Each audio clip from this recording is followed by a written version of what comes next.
Right, the PSDR, love it, okay? Always have, as you can tell, we've used it a lot. What are the three main things that I like about it? Firstly, it's professional, all right? It's 395, which is pennies compared to what we actually charge for doing kitchens and fitted furniture. It's very portable, comes in the bag, and everything's been thought about, all right?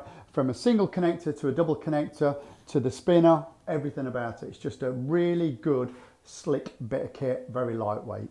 I like the fact that we've got, obviously, handle straight away for obviously hanging the gun, which is perfect. And I just love these wave hangers. Oh my God, Joe, this is just the best thing. We started out obviously with these, and we use these all the time, obviously for doors and drawers that are on an in-frame kitchen.